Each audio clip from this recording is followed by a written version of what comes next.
I'd like to say thank you to everybody for coming out tonight.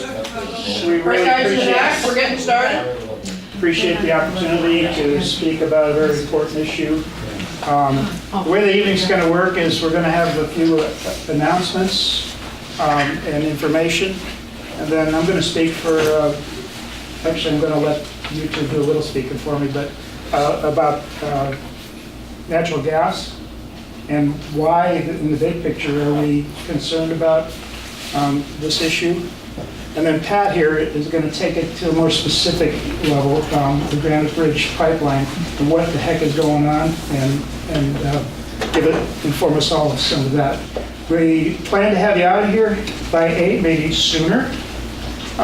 We're going to try to keep on track, and with that said, I'd like to introduce Haley here, who's from Monadnock Progressive Alliance, like the rest of us are. Yeah. And put this all together for us. So. That's right. Yeah. No. So I really just, I don't know if I can take credit. I think Pat is throwing it in my direction. But thank you all for coming out. This is an important topic, and a lot of it we don't really understand. So I didn't understand it. I need to know more about it. It's something maybe not right in our backyard, but yet it's coming to our backyard. So thank you for being here. As far as announcements go, we've got some big events coming up on the 30th. Nina Turner is coming to town. She is from Our Revolution, which started after the Bernie campaign. She is the president of that, and she is an incredible speaker. She will be here in Keene on the 30th, which I probably have almost reached out to all of you with invitations. So hopefully you'll be there. There's more on the table. There's more out there. Important to show up because we need to make sure this movement keeps going and continuing. Nina Turner will then continue on to Manchester and then to Portsmouth. Plymouth. Ooh, that's important. That's very different. So Plymouth, I'm not going to really focus too much on the Manchester because it's on the CD ones, which we don't get to vote with anyways. So, but the Plymouth event, it will be a discussion between Molly Kelly and Steve Marchand. They are going to be there and to figure out which one you actually like and want to support. It's important to see and hear and be there for those. And then some upcoming events as well. Ted Stiles will be here on the 19th of July to discuss the New Hampshire saves, and we'll be here to explain energy efficiencies and how to weatherize your homes and how to take part in getting funds for that. There is the New Hampshire saves funds are running out, so we're running out of time to actually take advantage of weatherizing our homes. So good information to be for that. That's in this room on July 19th. The other thing we had an announcement for was to encourage people to contact their representatives just to refuse the Supreme Court nomination. So if anybody has been listening to the news today, we have Mr. Kennedy. Anthony Kennedy, who is stepping down, which is kind of an interesting timing for us all. So with that, hopefully you'll take action and go to those events and make your phone calls. And I'm excited to have our presenters here, and thank you very much for being here. So. Thank you, Haley. I'm Peter Wadwick. I'm a member of the Monadnock Progressive Alliance and the Clean Energy team. And I've been learning about natural gas. And I want to just quickly pass along a few of the things that I've learned to you tonight. I hope you bear with me on the presentation. I'm not an accomplished presenter, and nor am I completely tech savvy, so we're going to all keep our fingers crossed on this one. The common thought that's been ingrained in us and instilled by advertising campaigns and all is when you talk about natural gas, it's always clean natural gas. I really think that there's been some kind of a marketing campaign that we haven't even been aware of. But anyways, let's talk about it as clean natural gas. The other part of that campaign, it seems to me, is that it often goes with that phrase. It's the bridge to the renewable energy future, because that renewable energy future just isn't ready. So how are we going to get there? This is the kind of thing, right? And that's actually the way I thought as recently as a couple of years ago. So I'm putting some question marks in here. As we go forward, I'm going to explain some of the reasons for those question marks. And first of all, the big one is natural gas is methane. I didn't even realize that for sure. Methane is a really important greenhouse gas contributor.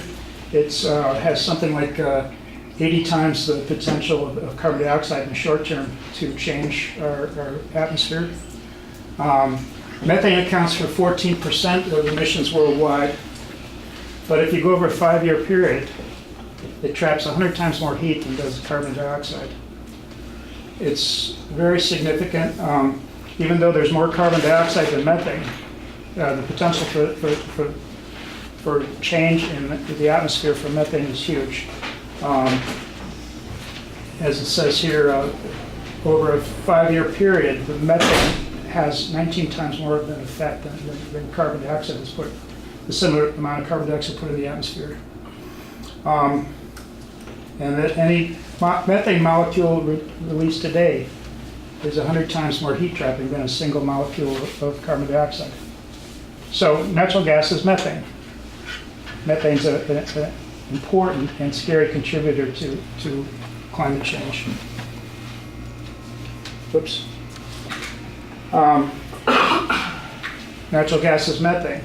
Natural gas is a gas, and the system within which it dwells and is transformed and produced is leaky. A recent study found that natural gas power plants, the power plants themselves, could actually be worse than coal plants if their leakage rate rises above 4%. The same study found that at least the plants that they checked were 2.3%, not above the 4% threshold. So bad, but not so bad is what they're saying. And this actually study came out last week.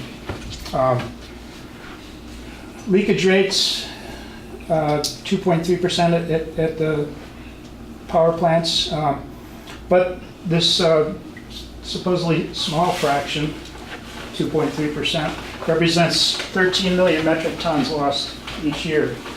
It's enough natural gas to fuel 10 million homes.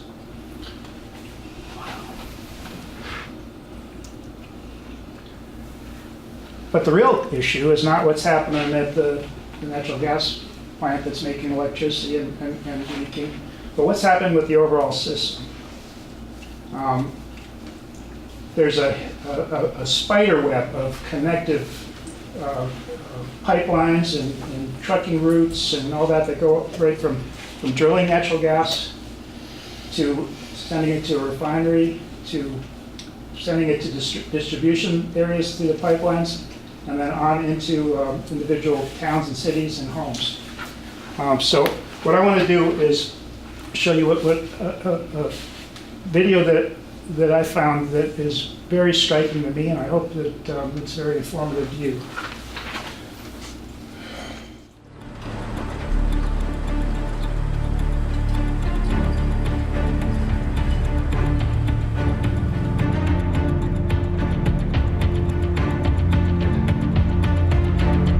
We started doing measurements in the Denver Basin, north of Denver, and we noticed we had a signal there we had never seen before. Dramatic. Yeah, very. First, Gabby Patron couldn't believe what she was seeing. High levels of methane, a greenhouse gas up to 80 times more powerful than carbon dioxide. I had never seen these kind of measurements. So we're like, okay, let's try to understand better what this tower is telling us. Patron needed to find out where the methane was coming from, so she turned this old van into a high-tech mobile methane detector.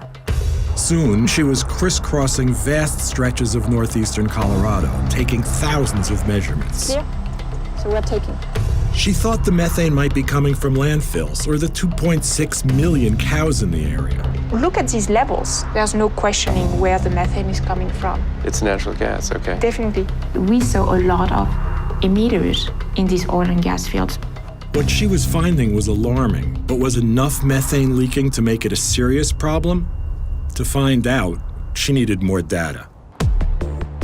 Around the same time that Gabby Petrone was driving her van across Colorado, another scientist at Cornell University in New York was starting an investigation of his own. Natural gas is essentially methane. Methane, when it's burned, produces less carbon dioxide per unit of energy produced than coal or oil. But the problem with methane is that if it gets into the atmosphere without being burned, it becomes a very potent greenhouse gas. You'd have to leak 80 pounds of carbon dioxide to do the same harm as 1 pound of methane. Any leaks make natural gas less clean than advertised. The question is, how much methane can leak before natural gas starts to get as bad as coal, the dirtiest fossil fuel? Most experts say the threshold is about 3%. As long as no more than 3% of the natural gas we produce ends up leaking into the atmosphere, it's not necessarily good, but it's still better than coal. We gathered the information we could from the EPA, from the Department of Energy, from industry sources. We concluded that as an upper bound, 7.9%. At the lower end, we said about 3.6%. It could be this much.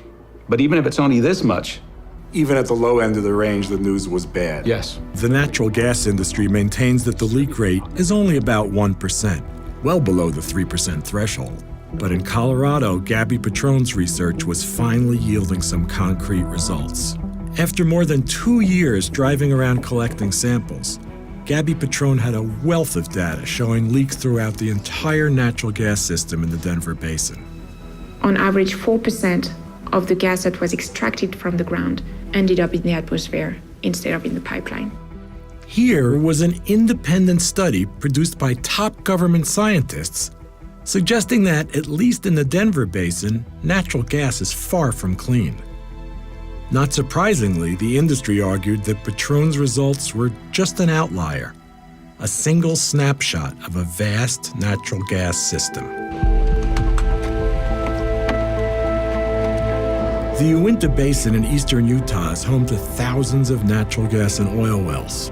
I'm here with a team from Picaro, a company that's working on cutting-edge technology for measuring methane emissions. They want to know if the methane problem could possibly be as bad as Petrone's numbers suggest. We're driving down this road, and then within minutes, at first it doubled, now it's sitting close to at triple, of isn't it. it? Yeah, Yeah. that's correct. It's insane. When we got to Utah, I was shocked. The leak rate was about 11%. Utah, in other words, is even worse than Colorado. And on the heels of Picaro's findings, another group of NOAA scientists looks at methane emissions coming from a mixture of oil and gas wells in the Los Angeles basin. Their number? 17%. We hear industry say, there's just not that much in the way of leaks. Maybe we're losing 1%. They're just flat out wrong in terms of what these emissions are. But it's like so many other inaccuracies in life. If you repeat them often enough, and if you repeat them loud enough, and you defend them vociferously, then that kind of becomes accepted as truth. Then I started thinking about all the places across the country where gas can leak. Not just the hundreds of thousands of wells, but a pipeline system 1.5 million miles long, with tens of thousands of compressor stations, countless valves, and corroded pipes running under towns and cities everywhere. Even under the very city where the future of natural gas will be decided. This one, we can smell it. Yeah, you can smell it just walking up. Oh, yeah. And you literally have thousands of very small leaks spread out all across the city. It's death by 1,000 cuts. There's a lot more we still don't know. But from everything I've seen, It seems like right now natural gas could be making our climate problem worse rather than better. I think we need to ask ourselves if that's a risk worth taking, because the natural gas boom in this country is just getting started.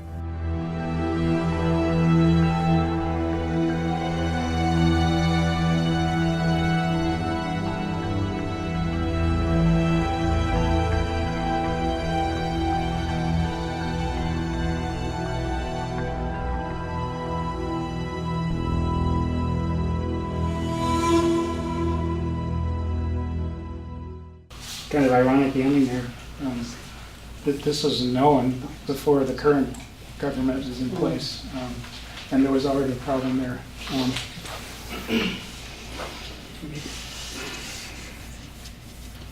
Sorry about this. I got to fix my order. Where is Al Gore? Good question. Anybody heard? Yeah, what is he doing? Tennessee. He's put in a movie. Okay, let's put the methane aside for a moment. We've all had our fill of that. But let's talk a little bit about fracked gas and the difference between what might be considered to be normal natural gas and fracked gas. Fracked gas is a technique for extracting more gas out of the geologic structures by forcing water, fluids, and chemicals underground to break open the strata and allow the gas to come out.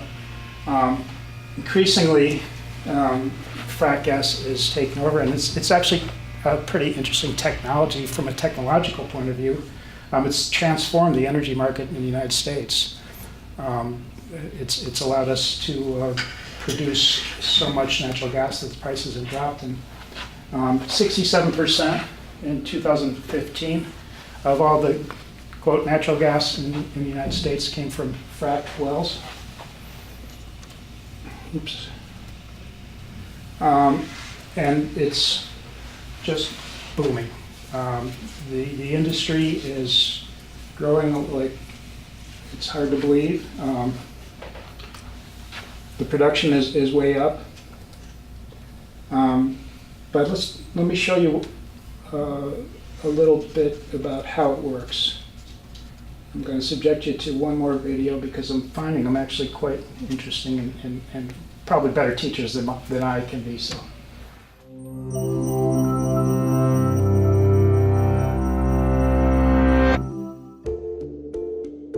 Deep underground lie stores of once inaccessible natural gas. This gas was likely formed over millions of years as layers of decaying organisms were exposed to intense heat and pressure under the Earth's crust.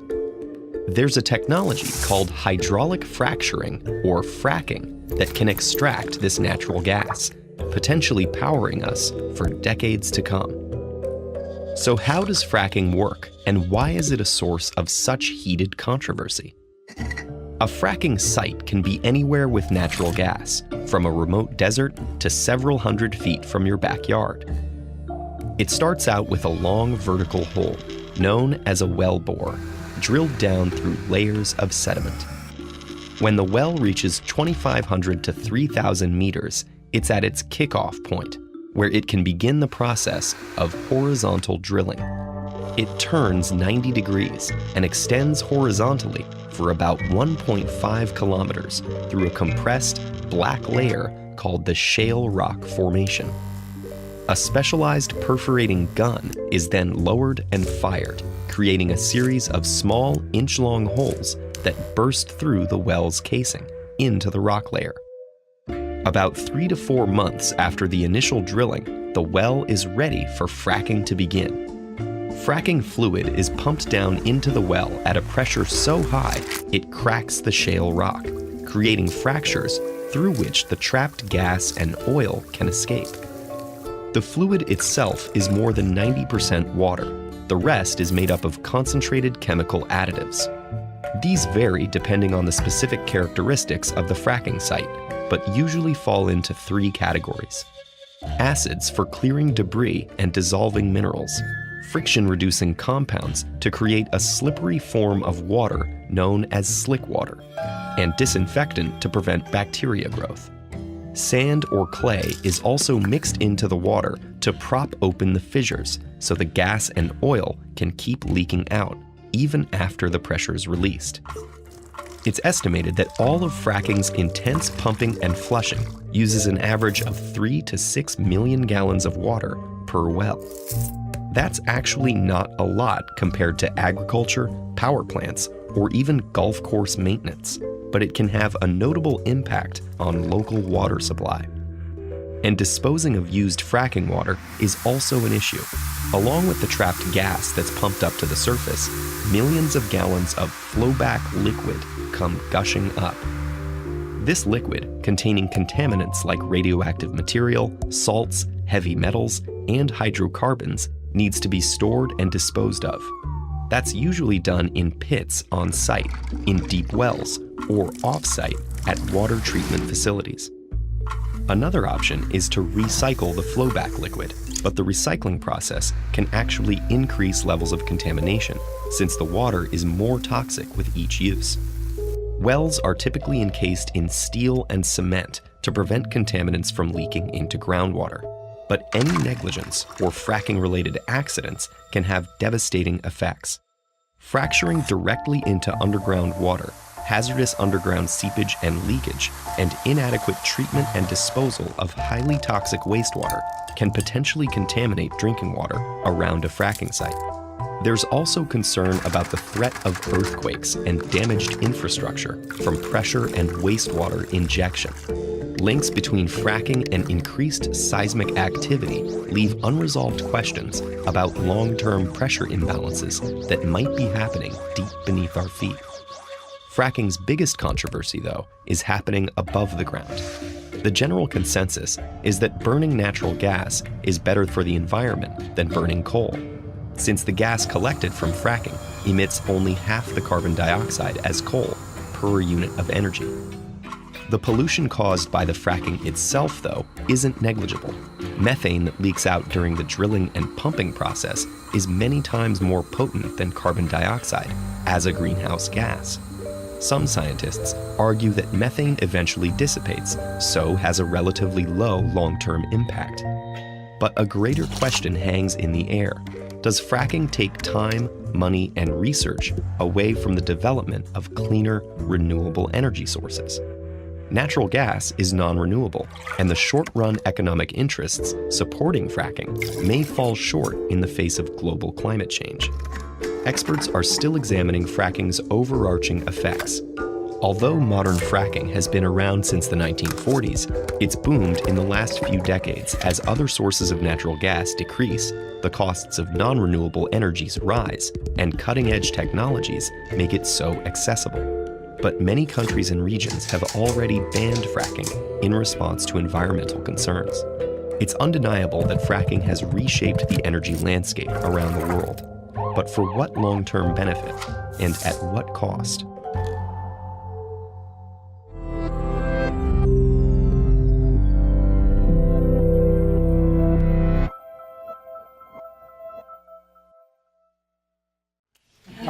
I'm not sure what percentage of our gas is fracked. Terry might have an answer to that question? Well, no, we don't have an answer. Okay. We have asked Liberty Utilities for that figure through PUC. Discovery came back with an answer like, well, since we haven't built our facility yet, we get gas from several different sources, and we don't know who we're going to be contracting with. Mm-hmm. so that we don't know the answer to that question. It would be fair to say 67%, if for lack of any other number, yeah. at the very least. Because mostly because the gas is coming out of Pennsylvania that would be coming here, Okay. and that's nearly 100% fracking. So that Algonquin shale, Marcellus shale. Is where the gas would be coming from when it comes to the Northeast there. Mm-hmm. So we saw that it takes huge amounts of water per well. 3 to 6 million gallons of water per well. How many wells? I don't know. It produces a lot of wastewater, with some of which is even radioactive, and there's up to 600 proprietary chemicals that are put in and not necessarily disclosed to the public. A recent study found that 6,648 spills were identified at hydraulic fracking sites over the last 10 years. We also know that in addition to methane around the well sites, there's 50, they found 50 non-methane hydrocarbons in the air near gas wells, and 35 of which have been known to affect human health. Localized earthquakes, and then quantities of methane. So, frack this. But yeah, so where does that leave us? Yet one more fuel source has been found to be harmful, and what's a person to do? Well, this is surprising to me, but some of the cheapest energy the world has ever seen is now either online or being proposed for commercial sites around the world. From renewable energy, including wind and solar, that figure's amazing. I mean, in all of human history of energy use, we are now getting some of the cheapest energy from renewable. And by all measures, it seems the price of renewable technology continues to drop.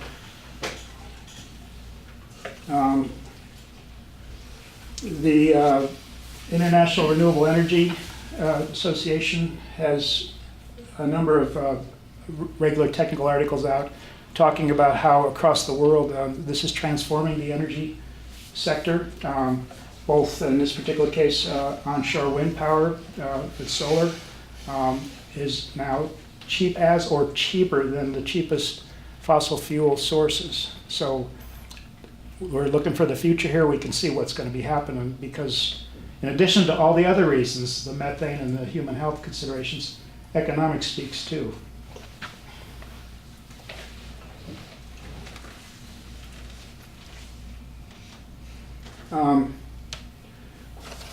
This is interesting to me. I didn't know this, but 13% of all the energy used by people in the world is for mining, transporting, and refining fossil fuels. Wow. So if we weren't mining, transporting, and refining fossil fuels, and if we had another secure means of gathering energy and electricity, it's likely to be a need for less than what there currently is. Then it turns out that generating electricity from renewables as compared to some combustion source is 23% more efficient. There's a potential for some huge savings inherent in just the change itself that really aren't necessarily acknowledged or at least fully acknowledged. So what about us? What if this is true, and if fossil fuels are on their way out and need to be on their way out, and renewable energies come in, what's going to happen? Or what's the potential? What's a vision for the future?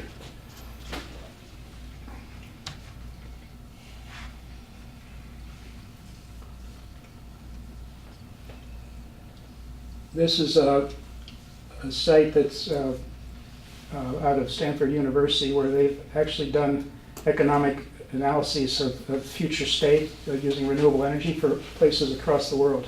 We're going to zoom into New Hampshire just to get a little taste of what they think is potential here.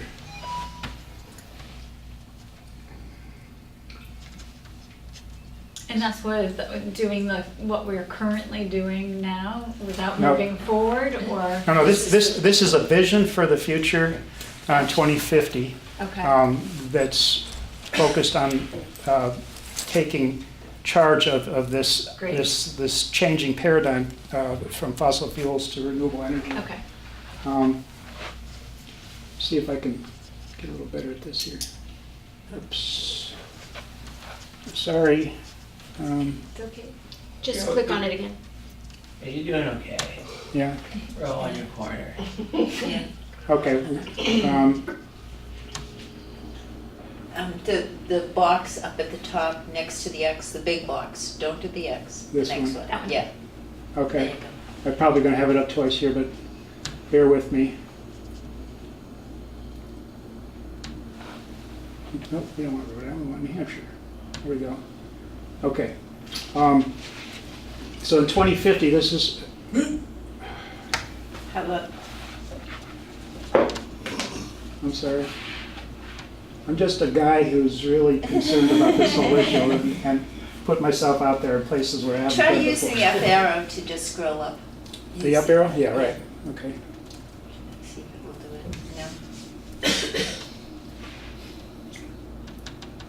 No. Okay, let's try that. Sorry. Here we go. Okay, good. They've looked at specifics to New Hampshire and potential for different types of renewable energies in New Hampshire. And this is what they've come up with for a projected energy mix in 2050. It's going to depend a lot on commercial solar, both commercial plants, utility scale plants, and rooftop on government and commercial buildings, as well as residential. There's going to continue to be hydroelectric, and I'm not sure what the current percentage is. This is probably more than what it is, but it isn't. No. I'm sure it wouldn't be much more. Although there are some interesting technologies, one of which I just saw the other day, of a plug-and-play generator station that you put in behind an existing dam in a river, and you hook it up, and it actually produces electricity without having to dig in and set up a new dam or anything. So apparently there's 2,000 small dams in New Hampshire, some of which have a potential for this, but I digress. To charge a car or something? What No, what are you saying? to produce power for residential use or for municipal use. Are they like turbines? A little That's right. miniature. Yeah. Right. Miniature. Bay of Fundy is doing something like that in Nova Scotia. And then also onshore wind, 40%, and my favorite, offshore wind, which let's hope it gets going. New Hampshire's awful slow at moving into offshore wind. Yes? And I just wanted to say, Doug Bogan, who's kind of the guru on offshore wind, said that those two numbers should be reversed, that it should be more like 40% offshore wind and 20% onshore. Mm-hmm. You know. There's a potential for over 200 megawatts of energy just from offshore wind in the Gulf of Maine. Thank you, 2,000 megawatts.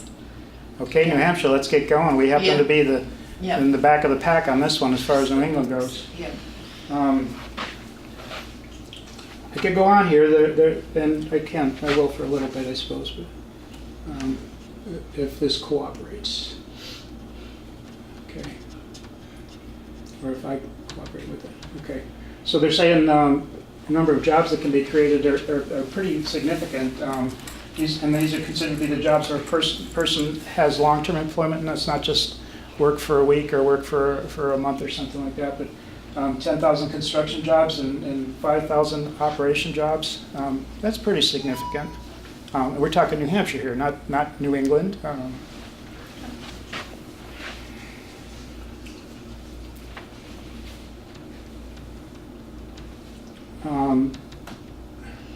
This goes back to what I talked about a moment ago. If you don't spend that 13% of the energy that we're spending now on refining and fracking and transporting fossil fuels, you can save 13% right off the board.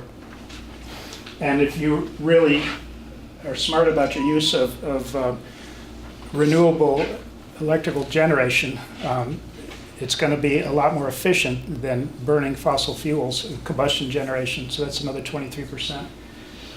So right off the board, if you can make that transition, there's going to be a lot less electricity needed. And just going to leave us with the rest of this, that there's a significant health cost savings because, well, renewable energy is clean energy. We're not going to get the water pollution, we're not going to get the air pollution and that kind of thing.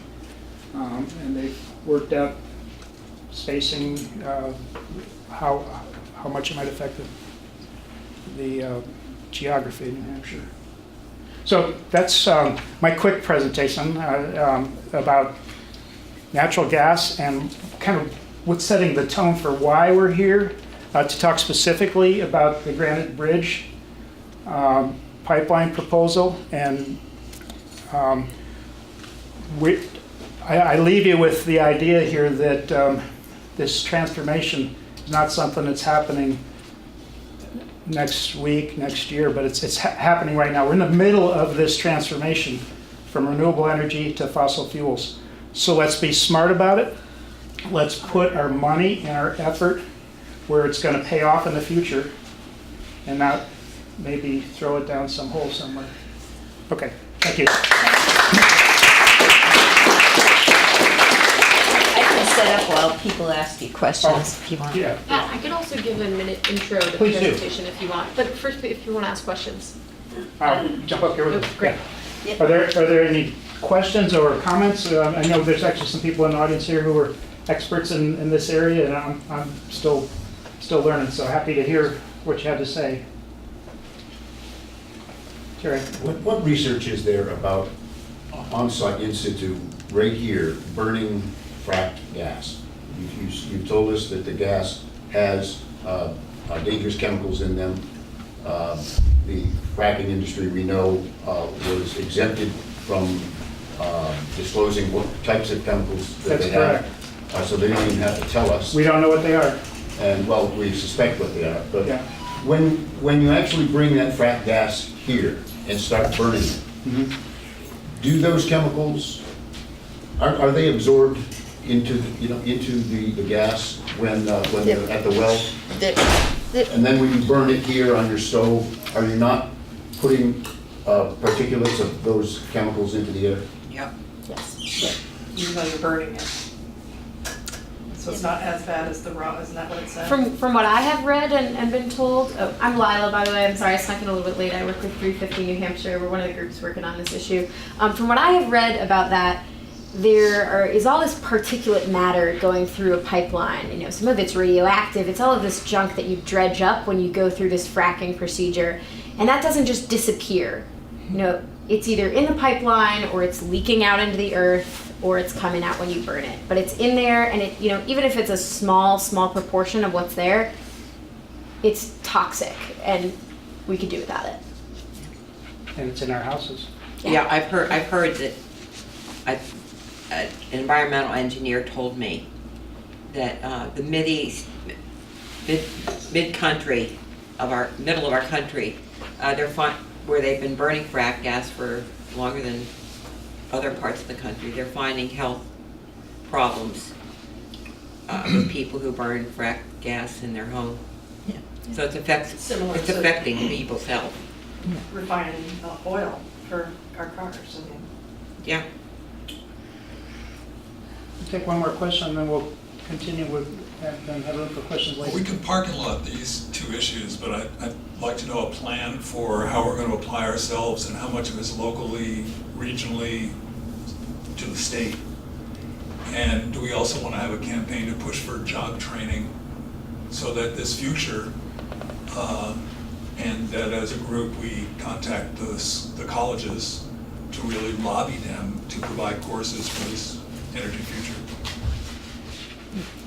Because you can't just, expect jobs. Yeah, the other thing is to support the unions.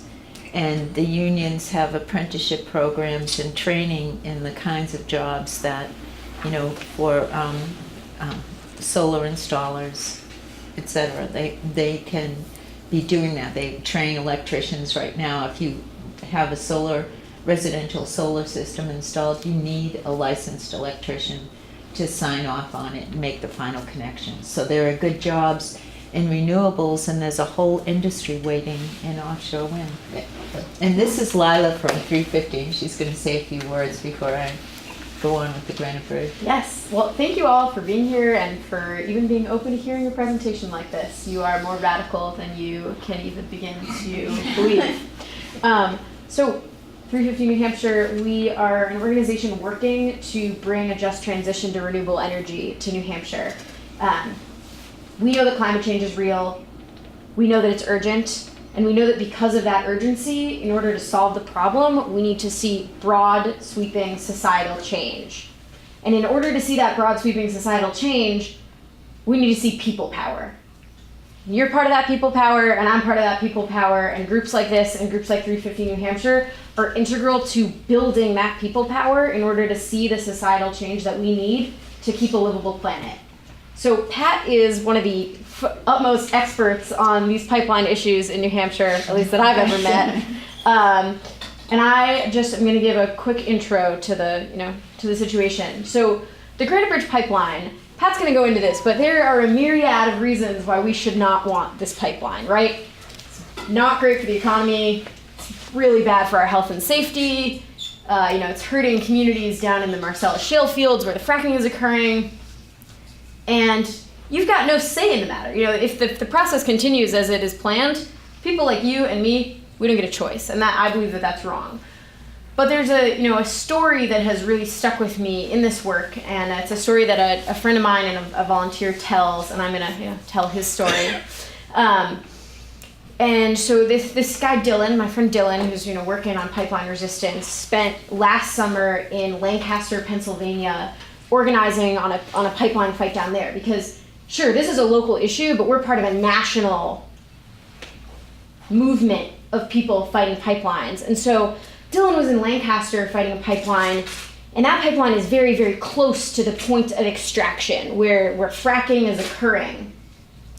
And he said that when people complained to the company that that they couldn't drink their water, and that their kids were sick, and that it was ruining their communities and ruining their lives, the company said, sorry, communities in New England, like in New Hampshire and Massachusetts, need this gas for their economic prosperity. And that feels really bad to me. It feels really bad and really wrong to be driving the demand for a process that I wouldn't want in my backyard, and the people who have it in their backyard are saying enough is enough, stop doing this. So we have the renewable solutions at our fingertips. We need to take them, and we need to connect ourselves in the complicity that we have to an issue like this. And without further ado, Pat Martin, pipeline expert, is going to tell us about why the Granite Bridge pipeline is so bad and so scary for New Hampshire. And should matter to everybody here. Yes. Okay. So these are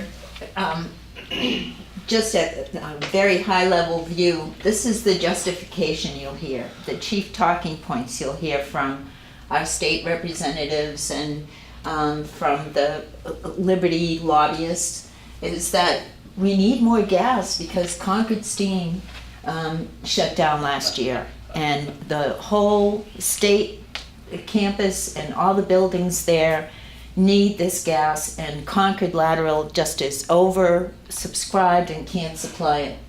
So as part of the discovery materials at the Public Utilities Commission, our Office of Consumer Advocate, D. Maurice Crease, submitted a question asking how much is the load that has been added for Concord Steam. And it comes to 2,060 decatherms per day. So that's kind of a lot, but and I think Keene maybe takes 2,000 to 3,000 decatherms per day. It's kind of a lot, but for Concord Steam, where they have 80,000 decatherms going up the Concord Lateral, it's only like 2.5% of the total volume. You don't build 150,000 decatherm per day pipeline to address 2,000 decatherms per day of need. You could do it with energy efficiency, or you could do it by sealing up the pipelines, like making them less leaky. The second point they say is that it's good for the climate. heating with natural gas reduces carbon emissions compared with oil heat. This is talking about in your home. So it's true, if you heat your home with natural gas, you're gonna produce 27% less carbon molecules than, that's 27% less carbon molecules than if you heat with oil. However, that does not take into account the rate of methane leakage. And everything Peter showed you was from the production point up to the city gate. From the city gate and out to all the homes, Liberty Utilities, their leak rate, what they call lost and unaccounted for gas, is 2.2% statewide, and it's 2.6% in Keene. So, it leaks methane. People are better off with propane on the back of their houses than to rely on the distribution system. And the third thing is that it will save people money. The plan for Granite Bridge is to basically double the pipeline capacity, increase the LNG storage capability by 16, and double their assets. What's LNG? Oh, liquefied natural gas, their storage or offline that they can call on. And they're going to double the value of their assets. They're telling people at the PUC that they expect to double their business over the next 20 years. In the face of climate change, without a huge population growth, does anybody think that's realistic? I don't. So here are the details. It's a 27-mile pipeline. It's 16 inches in diameter, and it runs at 750 pounds per square inch with a max operating pressure of 950 pounds per square inch. And these are from the Liberty website. Located completely in the Route 101 right-of-way. So that means that, and this is where it gets sticky. There were some legislators who pushed for this a couple of years ago for legislation that said, we won't be as hard on you in approving these pipelines if you'll construct them within right-of-ways, what they call infrastructure right-of-ways. So that, I suppose that's the good news, that there isn't eminent domain proceedings, but then nobody owns the problem. You don't get any more NIMBY, but you also don't get any more NIMBY. Nobody's saying, hey, wait a minute, you're gonna put a pipeline through my backyard? That's gone. All they're looking at along the pipeline route is how much tax revenue they're gonna get from the value of this project. So, how do they get tax revenue? So the value of the pipeline infrastructure, the value of the pipeline itself, and in Epping, the value of the LNG tank that's going in there is assessed like any other business or any other property. And so they pay taxes on the assessed value of their Are property. they going to pay the taxes of where they put the pipeline as well? To each of the towns along the route. So, for instance, in Epping, they're looking for the first year, once it goes into operation, they're promised $7 million. And for a town that has its municipal tax burden is about $12 million, $7 million sounds like a lot of money. And they're already anticipating the revenues from it. So it's very tempting, And Liberty's been very smart about not talking to the people, but talking to town officials, municipal officials, and saying, you have a problem with, a water system, water treatment, you have a problem with your schools, we've got $7 million for you. All you have to do is say yes to this LNG tank and agree to put this pipeline through your town. But the property owners don't get any. No, because it doesn't they don't cross. Get taxed less. They're all expecting that their taxes will go down. But there's nothing saying they will. Nothing saying they will. And the other thing is that those taxes are going to, use a depreciation schedule. So they say it'll be like, it's 7 million the first year and something like 120 million over the course of 20 years. So, 40 years, excuse me. So if you take 7 million times 40 years, which is the lifetime of the project, that's 280 million. And the reason it's like 120 million is because they're calculating in the depreciation. They'll get less and less each year. And it can be worse, and I'll get to that. Well, yeah, okay, because I live on 101, and so, not that this goes by my house, and I certainly understand the rules about how the right-of-way works, but it still would depreciate my property value if a pipeline went in front of my house. Right, where do you live though? In Dublin.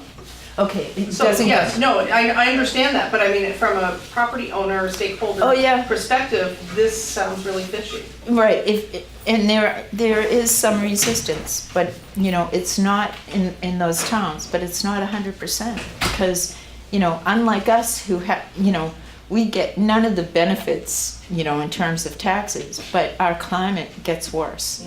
And there's also economic problems. So in the storage facility, I just want to mention this 2 billion cubic feet, that's BCF stands for billion cubic feet. That, to understand how big that is, it's 16 times the storage they have right now. But the whole state of New Jersey has 4 billion cubic feet of storage. And they have 9 million people. And we have, 1.4 million people? So we have, this one tank is equivalent to half of all the LNG storage in New Jersey. So that, they're saying, okay, located on 140 acres, it's in a quarry, so it's down 37 feet. But the height of the thing is 150 to 170 feet. So they're gonna see it right off of exit 6. What do they intend to do with all the extra? What they put it in chips and out it goes? What they say is that they will fill it in the summertime, and then in the wintertime when prices spike, they're gonna help the customers, because instead of paying the going rate for, the high-priced gas when there's a cold spell, they'll take it out of the LNG storage tank. And, there's a couple of problems with that. One is that, unlike this would make sense with the electric utilities, because they buy their gas on the spot market. Whatever it is at the city gate price, that's what they pay. But for the LDCs, the local distribution companies that supply heat, they have guaranteed contracts. They sign up for contracts in advance, so they shouldn't have to deal with spot market pricing. So there's already something fishy about it. And also, I did some analysis. I didn't have all the peak days, but it takes 250 days to fill that tank. Okay, 250 days for them to fill that tank, because they're going to add a liquefaction facility that can only liquefy 8,000 decatherms per day. So it takes 250 days to fill it. So that means they'll probably fill it once per year. And if you look at that as a percentage of the total amount of gas that we use in New Hampshire, it's a small percentage. It's, less than 10%. So, I was saying, if it's free, it would take even if they sold it for free, it would take something like 50 years to cover the cost of the LNG tank for the advantage it would give. If summertime prices were free. But anyways, that's their story, and they're sticking to it. But we're still looking into it. We think maybe, well, let me go to the next slide and show you what we're thinking about. Is that the right one? I guess. This is the route, the 8 towns. So Stratham, Exeter, Brentwood, Epping, Raymond, Candia, Auburn, and then into Manchester. Okay, this is what I want to talk about. So they're saying that the problem is that they don't have enough capacity on the Concord lateral. They need more capacity. So ask yourself, how does a pipeline that comes from here to there help the capacity on that pipeline. There are only two ways to increase the capacity on a pipeline. You either increase the diameter or you increase the pressure. And so what we think, and we're still trying to get all the data on it, is we think that their intention is to use this pipeline as like a poor man's compressor station. Instead of putting a compressor station in there to boost the pressure on the pipeline, they'll use the pressure from this connection between the two to boost the pressure up the Concord lateral. And that's, there's information supporting that in the discovery materials as well. So, but, longer term, we think that it's much like what happened with the NED. Liberty wanted a precedent agreement for 113,000 decatherms per day. That's a precedent agreement is like a contract. They wanted the PUC to approve the contract. And in fact, they did on the NED pipeline. And those of us opposing them on the NED pipeline were saying they're just doing this because the NED was an interstate pipeline and it required FERC approval. And for FERC to approve the taking of land for that pipeline, they had to show that they had customers signed up for it. And so we felt, those of us fighting the NED, that Liberty was way overstating their demand in order to help justify this pipeline because their parent company, we're partners with Kinder Morgan and Tennessee Gas Pipeline in this venture. And there exists right now a license to export issued by the Department of Energy to an LNG export facility in Nova Scotia called Goldboro. And the path is right up this line to Nova Scotia. And they say, if you look up the Goldboro LNG export terminal, they will tell you that they expect to extract 0.8, well, they don't give you the number, but the export contract is for 0.8 billion cubic feet per day, which is about 20% of New England's gas supply. And they expect to extract it up here. So I feel it's a bit of a shell game where they construct a pipeline here and a pipeline there, and they're moving supplies over so that they can now export along the main pipeline routes. It's hard to prove, but that's what we think. And they do actually say, right now, for this 150,000 decatherm pipeline, I just want you to take a guess at how much gas they're asking the PUC to approve for a contract. Just take a guess. The capacity is 150,000. How much do you think they're saying we're going to put in on this end of it? 300,000. 5,000.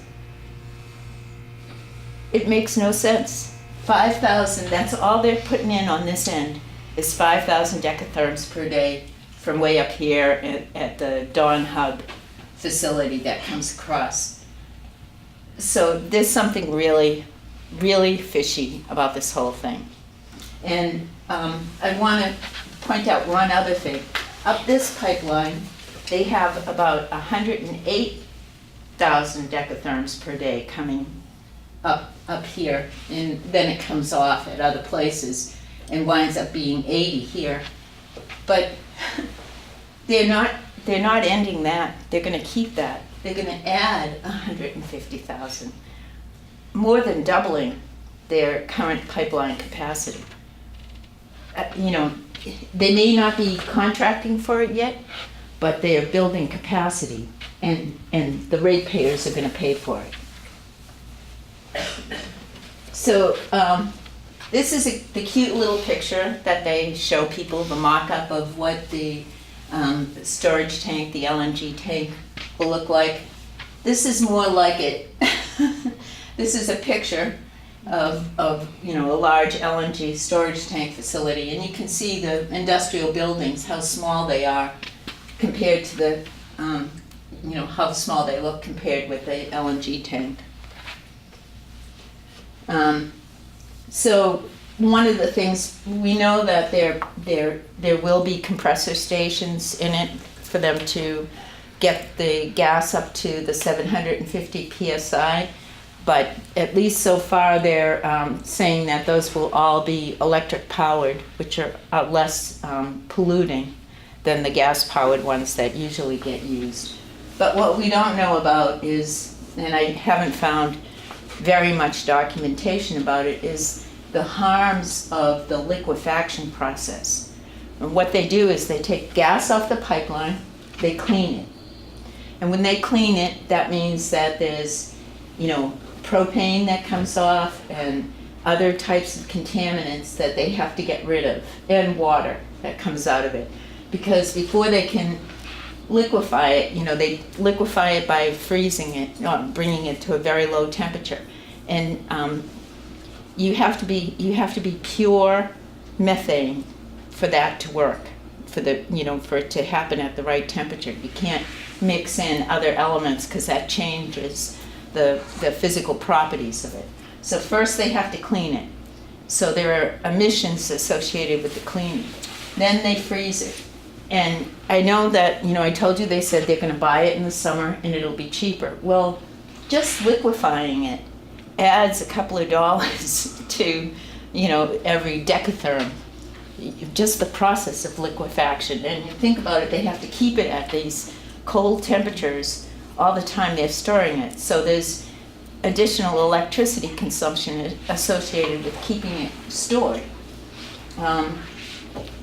So there, this is from there, would be filled when prices are low and drawn upon when prices are high.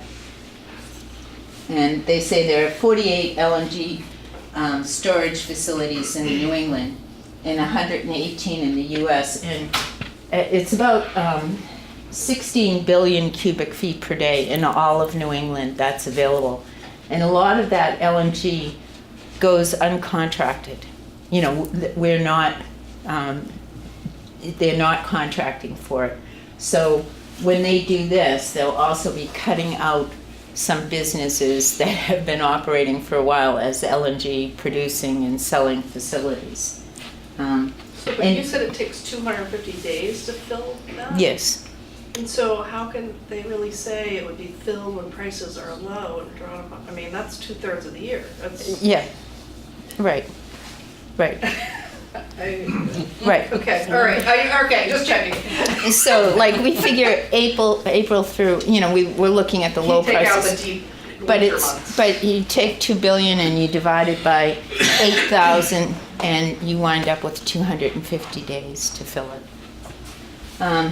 So anyways, this would be a large increase. And this is just X marks the spot of the quarry, and here's 101, so you can kind of see.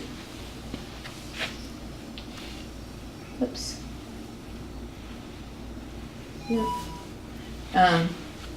So this is a little bit about the LNG facility emissions and the fugitive emissions.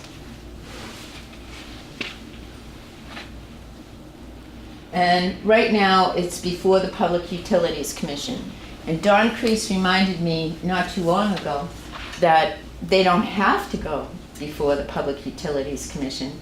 They go before the Public Utilities Commission so that the ratepayers will have to pay for it. Because if they were doing this as a shareholder project, they would have to go through the site evaluation committee in order to get it cited. But they wouldn't have to go through the Public Utilities Commission. They only do that if they want the ratepayers to pay for it. And if there's any overrun of costs, that the PUC, when they make their decision on it, they'll be saying, this is a wise and just investment. So if there's a mistake, we cover the mistake. Okay. And then the site evaluation committee, you've probably all heard the drama with, Northern Pass And they will consider some of these things, but they won't consider climate change. They don't consider it at the PUC, and they don't consider it in the site evaluation committee. Climate change is not allowed to be a factor. You can talk about pollution, you can talk about health impacts. Some of the people who fought the NED were able to get a chapter in the site evaluation committee process that requires a health impact assessment. So no doubt when it gets to the site evaluation committee, people will be lobbying to make sure. So that means the things that we talked about, the dangers of, are there VOCs being emitted, falling to the floor where your kids are playing from your gas stove or whatever. Well, and doesn't that go over the Lamprey River twice? Right. And so if there's leakage, it's right into. Well, the thing with gas is gas rises. Necessarily, yeah. So it doesn't contaminate the water itself. That itself But doesn't.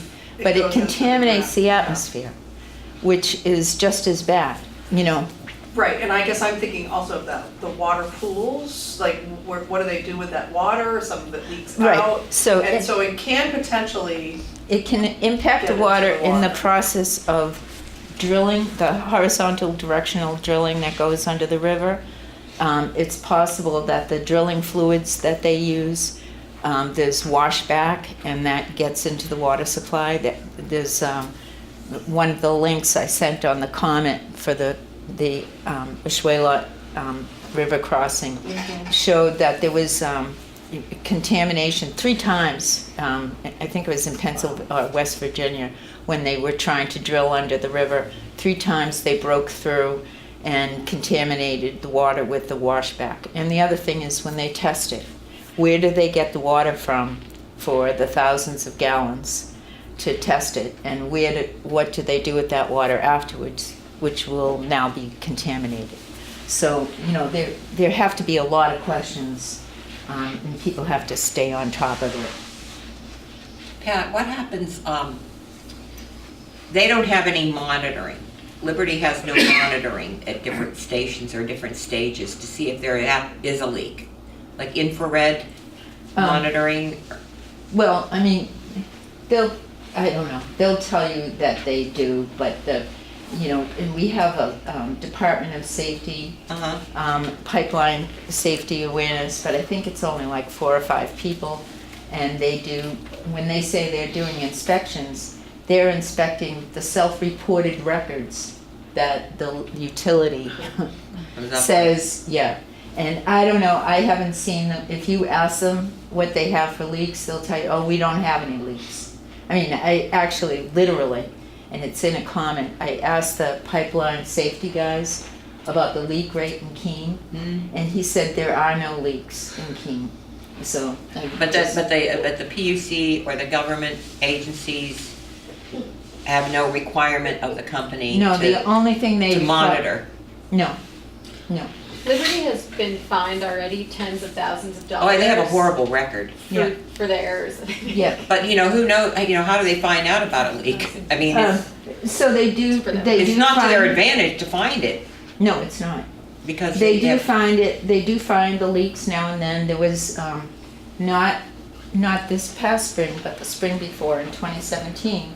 People smelled gas down on West Street, and it was a distribution line that was leaking. It was bad enough that it smelled. Yeah. And they replaced it. And then when they did an annual inspection, they found the next leak on the main on West Street. Who does the inspection? Liberty. Oh, that's good. Yeah. Yeah. So, we should have some say. I feel like for Keene in particular, where it has been such a sustainable, aware, woke community in terms of energy and the things it's done to reduce greenhouse gases, that we should have a say about this stuff. What happens to Keene shouldn't be driven by Liberty's marketing plan, and that's what's happening right now. It's, they have their plan and they're pushing it through. And, they're using the PUC every kind of trick it was, first it was a declaratory ruling that, they wouldn't have to ask for a franchise or go through any of the processes to qualify for it. And Terry was able to intervene and challenge that. And then the next thing, which was really horrifying, was with the river crossing, it was filed as an order nisi, which means that if nobody objects, they can just go ahead. That's the end of the story. So fortunately, again, Terry intervened. So now we're assuming, it's probably in time. So now we're assuming that they're being challenged on it. So the cost. The total project cost for Granite Bridge and the LNG tank is $340 million.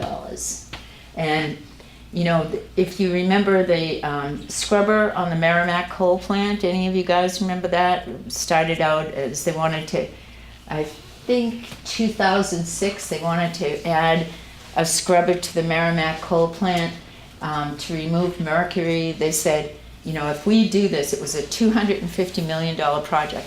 If we do this, this will guarantee us clean energy, or cleaner energy for the next 20 years at very cheap prices. So over the course of time, it ballooned from 250 million to 500 million. And, meanwhile, gas plants came up, and the coal plant is very expensive to operate because once you turn it on, you want it running and running. But they didn't want to run it because it cost too much money to pay for the carbon that they were emitting. So it only runs a few percentage out of, the whole supply that we have. It's only a few percentage of our total supply, hardly ever runs. And I'm worried that at least with that, all Eversource customers are paying for that $500 million. It's been bonded for 20 years. And that $500 million, I want to tell you, includes the return on equity for the shareholders. There's profit built into that. Even though the project was a total economic failure, they still make money.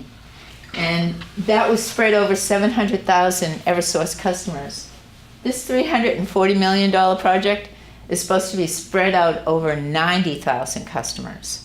1/8 of what Eversource, the number of Eversource customers. So it could be very bad if it winds up in stranded costs, very bad for Liberty customers. I can't understand why the Chambers of Commerce are backing this, because almost half of that will be for commercial and industrial customers. They'll bear most of the cost. So when you install a pipeline and an LNG tank, the lifetime of the project is 45, 50, 55 years. We're talking that we need to be 100% renewable by 2050. That's 2070. Don't you think that there's maybe going to be some stranded costs associated with that if we manage to get to renewables? And the other thing is that the money leaving the state for fossil fuels to produce our electricity and to heat our homes is 9% of the gross domestic product for the state, or about $6.1 billion that goes out of the state for fossil fuels. Here's the tax promises, and I wanted to mention, speaking of the Merrimack coal plant, so they didn't make the money they thought they would make. It cost them money. And they were paying Bow based on, the $500 million that it cost to build it, except that after a couple of years, they asked for a tax abatement. They said it's not worth $250 million. Heck, it's not worth $5 million. And so Bow contested it, and they went back and forth, and the courts decided in favor of Eversource. And so the taxpayers in Bow are paying off $5.7 million, but that's just for 1 year. There are other years being challenged. It could be in the tens of millions of dollars that they're going to have to pay back. And it's a big chunk of what their tax burden is overall. So these the people in these towns really need to have their eyes open about, will you really see any benefit? Question, the picture on the right, that was Bo, what's the other one? It was the same That's one. also, so it's the same Yeah, one, so it's just, Got it. so maybe, no, that's about the same time. Like, that's But what they already paid. Yeah. Got it. It's gonna be lots, it's gonna be lots. Okay, so human and environmental health, you know, hazardous material, wastewater discharges, the emissions, LNG transport and fueling related issues. And you know, Route 101 goes by some very interesting places, like a childcare, Country Woods Family Childcare Center. What is that? Maybe 100 feet away, 200 feet? And what did we figure out was the blast radius for this, the incineration zone? Way farther than all It was those a football people's field. homes. It's 100 yards. It's about a football field away. If you're in that blast zone, if you're out at the edges, you're likely to survive. If you're in closer, it's incineration. And it goes past neighborhoods and everything else. But it doesn't cross their property. It's in the right of way. And this was the same thing on the Ned pipeline. There was legislation proposed to protect property owners. I need to speed it Well, up. it's 7:20 now. I know. Okay. There were property owners who, they were trying to come up with legislation to make them whole, to help them. But you could be in a butter. That pipeline could be closer to your house. You know, it might be in a right of way, but maybe only 50 feet from your front door, and you wouldn't have any rights or any claims about it. And that's the situation that all these people and businesses find themselves in. So, and accidents do happen. And, you know, there are increased health issues. Dr. Norgard's been right on top of this. You don't need to go that fast. Huh? You don't need to go that fast. Oh, okay. So it is a source of air pollution, and there are things like the methane, when it gets hit by the sunlight, it produces formaldehyde. You know, really pleasant things that actually are heavy and drop down. There's lots of particulate matter that is not good for breathing. These are the stories I told you about the water, the tainted water in Sandusfield from testing the pipeline. They discharged that water accidentally. Here's the Lamprey River crossing, 2 crossing points. Okay. No saying civilization, Peter covered Can you that. actually back up with where they have the water and they're lighting is that in the areas where the actual pipeline is, or No. where they're actually fracking? These are the fracking fields. Where- And New Hampshire doesn't have any resources to frack. I mean, there's no fracking that happens in New Hampshire. But we should still care about what happens in Pennsylvania and to those people, to our country in general. And, you know, they're running into this. And in some places, the laws, the land rules are written such that people buy a home and property and they don't own the mineral rights underneath their ground. And so they have no say because somebody has bought the mineral rights and they can go on their property.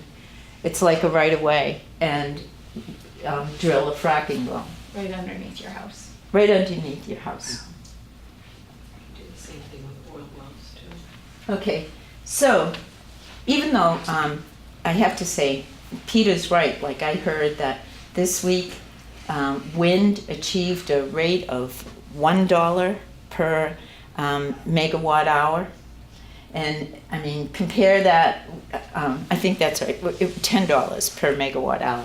Compare that with, for natural gas, it's about $30, so 3 times cheaper for wind. And solar is now,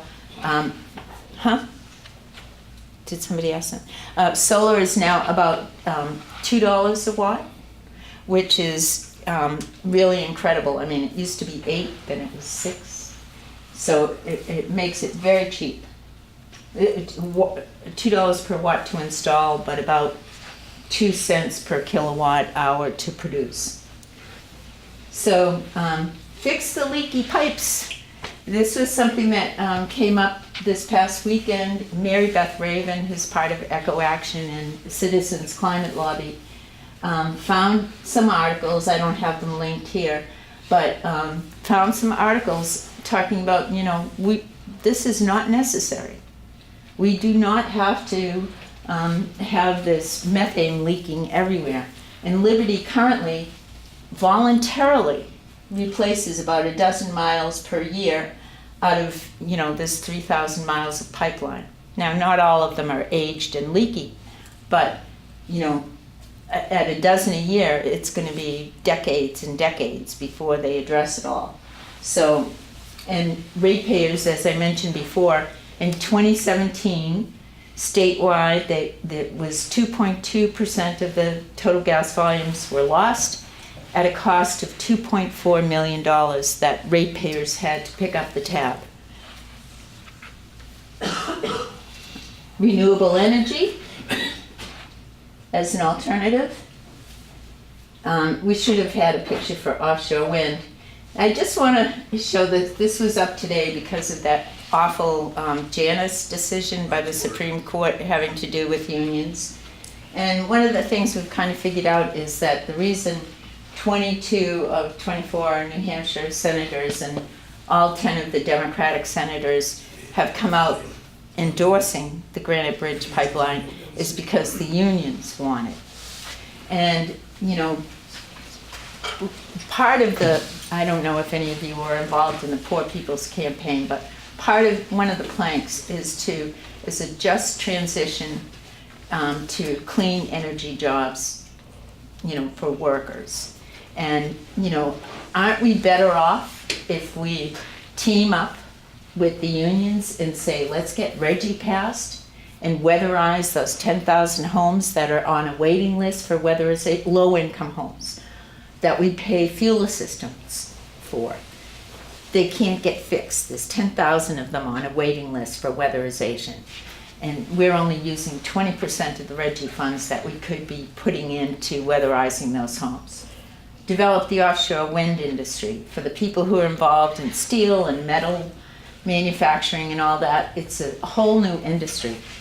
And fix the leaky pipes. The guys who work on pipelines, speed it up by a factor of 10. So, and here's the last things you can do. And that's it. Any questions? Yeah, ain't this the state's responsibility? The state's responsibility to fix it. To do something, their job, ain't it? Why are we wasting our time doing that? It's their job, isn't it? The state, New Hampshire state. It's their job to fix this problem. But the legislature, like Chuck Weed's legislation, he's a congressman, people like that, it's their job to take care of it, not us. We can't do anything. We got nothing to say about it. The state, New Hampshire state legislators, and councilmen and congressmen, you take care of this. Not our problem. But it is our problem. It is our problem. I think we're not.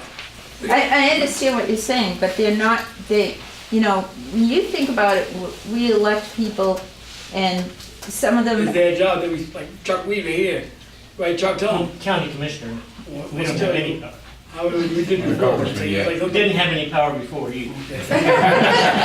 But, there are 400 House representatives, and some of them are experts in healthcare. Well, I'm trying to say, we're doing their job for them, it's their job to do this. But some of them aren't doing their job, and they need to hear from us about what we want. And if we as people want something, okay, I'm not gonna. One amount of office then, that's what I'm saying. How many of the senators support this? But we could also talk to them and push them to our. 22 out of 24 senators support this. Yeah. And they're smart people. That's a good thing. They have power. No, it's not. Yes. Yeah, I hear what you're saying. They're saying that. You make a really good point. This should not be our problem. Right. It's not our own But problem, it yes, is. Yeah. No, it's not my problem, not our own problem. So I want to, speaking of that, I want to mention something that is really quite remarkable. If any of you know Nancy Gillard, the only reason we know about the river crossing here in Keene is because Nancy was going through the PUC documents looking for another docket and happened to stumble upon it. So when were they going to tell us about this? I believe they wanted to wait until the order Nisi had expired, and then we would find out, when it was too late for us to say anything or do anything about it. So, from their perspective, they probably look at us as nuisances getting in the way of their marketing plan. For us, it's the future for ourselves and our children and our children's children. Okay, any And if we don't look out for ourselves, then who's going to? I mean, we Right. have to, it's just like in healthcare, you have to be your own best health advocate. You can't just sit back and listen to the doctors say, well, I think this is what's best for you. When you get other information that tells you that, gee, maybe I should be trying this or that. I mean, I've learned over the years that if people aren't their own best health advocates and they just listen to what's fed to them, they're not going to get the care they need. And it's the same kind of thing for this, where we can't just take what's kind of shoveled at us and accept it if we don't question it. Right. And the thing is that the numbers are, I like numbers, so it's different for me, but I'm weird. But a lot of people don't like numbers, and so, or don't pay attention to numbers. So it's hard to wrap your head around the fact that they're planning to double how much natural gas flows into New Hampshire over the next 20 years, at the very time we're talking about climate change and going to 100% renewable and wanting investment in renewables and energy efficiency. It is not to help us. And when I read that 22 out of 24 senators are on board in favor of this, I was like, oh my God. Yes. Yes, but the senators are on board of this. At least one of them admitted they were somewhat underinformed on it. And what they were really looking out as what you said, they were looking out for union jobs.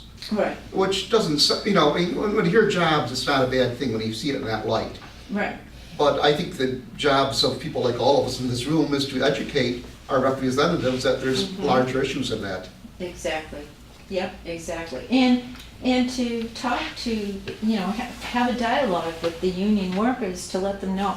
I mean, I show up every year to protest the right to work legislation. I write letters to the editor and I send comments to my representatives in opposition to right to work.